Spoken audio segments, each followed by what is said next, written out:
Hello guys and welcome back to tuts in Hindi. और आज हम सीखने वाले हैं ऑपरेटर्स के बारे में। तो चलिए हम जानते हैं ऑपरेटर्स को कैसे यूज़ करते हैं।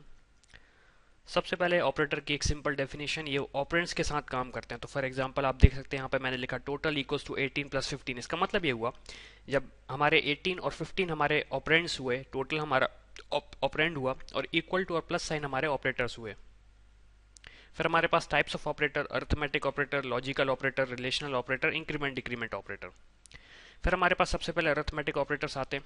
ये सिंपल प्लेन जो हम मैथ्स में यूज़ करते हैं ऑपरेटर्स, ये वो कहलाते हैं, जैसे कि प्लस हुआ, माइनस हुआ, मल्टीप्लिकेशन, डिवीजन और फिर इक्वल टू साइन हुआ। हमारे पास एक नया सिंबल है यहाँ पे, परसेंट साइन, जिसे हम मॉडुलस ऑपरेटर कहते हैं। इस ऑपरेटर का यूज़ ये होता है, ये हमें रिमाइंडर रिटर्न करता है। जब हम कोड करेंगे तो और अच्छे से जानेंगे कैसे यूज़ करते हैं इसे।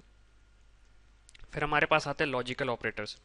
जैसे कि आप देख सकते हैं यहाँ पे मैंने लिखा है एंड ऑपरेटर और दूसरा लिखा और ऑपरेटर। एंड ऑपरेटर का यूज़ ये होता है कि हमने जब कंडीशन, एक लेफ्ट हैंड पे कंडीशन लगाई, एंड ऑपरेटर लगाया, और राइट हैंड पे कंडीशन लगाई, जब वो दोनों कंडीशन ट्रू होंगी तो हमारी ओवरऑल कंडीशन ट्रू होगी। लेकिन एंड और ऑपरेटर में अगर हमारी लेफ्ट कंडीशन या फिर राइट हैंड कंडीशन में से एक कंडीशन ट्रू होती तो हमारी ओवरऑल कंडीशन ट्रू होती है। फिर हमारे पास रिलेशनल ऑपरेटर आते हैं। सबसे पहला एक इक्वल टू है, जिसे हम दो बार इक्वल टू लिखते हैं। इसका मतलब ये है कि ये दो वैल्यूज को कंपेयर कर रहा है। मतलब हमने लिखा जैसे A equals to B, sorry, A equals to 8, B equals to 8, तो हम लिखेंगे A double equals to B. इसका मतलब ये है कंपेयर करेगा ए इक्वल्स टू बी। फिर greater than, less than, greater than और इक्वल टू, या फिर लेस देन और इक्वल टू। इसके सिंपल आपको मतलब पता है क्या होता है। फिर हमारे पास इंक्रीमेंट डिक्रीमेंट ऑपरेटर आते हैं। इनका यूज ये है कि किसी भी वैल्यू में वन ऐड करना है या फिर वन माइनस करना। तो जैसे आप एग्जांपल में देख सकते हैं, पहले राइट हैंड पे देखिए मैंने लिखा I equals to I plus one, या फिर नीचे लिखा I equals to I minus one. इसका मतलब है आई की जैसे वैल्यू अगर 15 हुई तो मैं उसमें ऐड कर रहा हूँ वन, या फिर अगर आई की वैल्यू 15 हुई तो मैं उसमें माइनस वन कर रहा हूँ। अब इंक्रीमेंट डिक्रीमेंट ऑपरेटर, सॉरी, इनको हम शॉर्ट फॉर्म में लिखते हैं। आप लेफ्ट हैंड पे वापस देखिए, आई प्लस प्लस आई माइनस माइनस। इसका मतलब ये हुआ जो हमने राइट हैंड पे लिखा हमने उसे शॉर्ट फॉर्म में लिख दिया है, आई प्लस प्लस और आई आई माइनस माइनस के तरीके से। चलिए गाइज, अब हम देखते हैं अरिथमेटिक ऑपरेटर्स कैसे यूज़ करना है। सबसे पहले मैं यहाँ पे मैं सबसे पहले यहाँ पे इंटीजर a इक्वल्स टू 12 लिखता हूँ और इंटीजर b इक्वल्स टू 4। तो आप देख सकते हैं सबसे पहले ऑपरेटर हमने यूज़ किया इक्वल टू साइन, जो कि किसी भी वैल्यू को असाइन करता है हमारे वेरिएबल में। फिर मैं यहाँ पे इंटीजर रिजल्ट एक वेरिएबल डिक्लेयर करता हूँ, उसमें भी कुछ भी वैल्यू नहीं डालने वाला हूँ। अब मैं यहाँ पे लिखता हूँ कंसोल डॉट राइट लाइन। आप देख सकते हैं मैंने ये बता दिया है कि हम इसे कैसे यूज़ करते हैं, काफ़ी अच्छा तरीका है। और यहाँ पे हम डालेंगे 2, a comma b comma result. हम यहाँ पे क्या करेंगे, हम रिजल्ट इक्वल्स टू, हम असाइन कर रहे हैं वैल्यू, हम करेंगे a प्लस बी।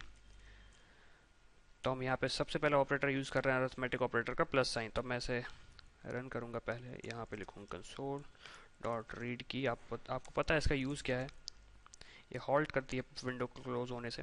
तो आप देख सकते हैं हमारा पहला ऑपरेटर यूज़ किया हमने 12 प्लस 4 इक्वल्स टू 16। तो हमारे पहला ऑपरेटर हुआ प्लस ऑपरेटर। अब इसी की तरह हम बाकी ऑपरेटर्स यूज़ करते हैं। हम यहाँ पे लिखते हैं result equals to a minus b. इसका मतलब है यहाँ पे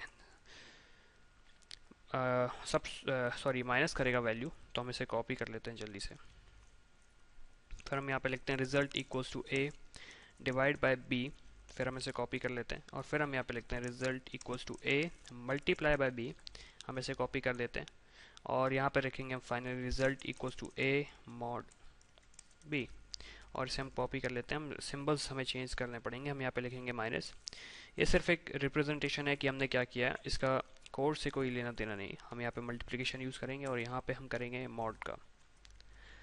अब मैं इसे फाइनली रन करने वाला हूँ और आप देख सकते हैं हमने यहाँ पे ये यूज़ किया a plus equals to 4 equals to 16, 12 minus 4 equals to 8, 12 divided by 4 equals to 3, 12 multiply by 4 equals to 48 और 12 मॉड 4 इक्वल्स टू 0। इसका मतलब ये है हमने जब 12 को 4 से डिवाइड किया तो हमारे पास जो रिमाइंडर आया मॉड ऑपरेटर की मदद से, मॉडुलस सिंबल की मदद से हम उस वैल्यू को रिट्रीव करते हैं जो कि हमारी रिमाइंडर वैल्यू होती है।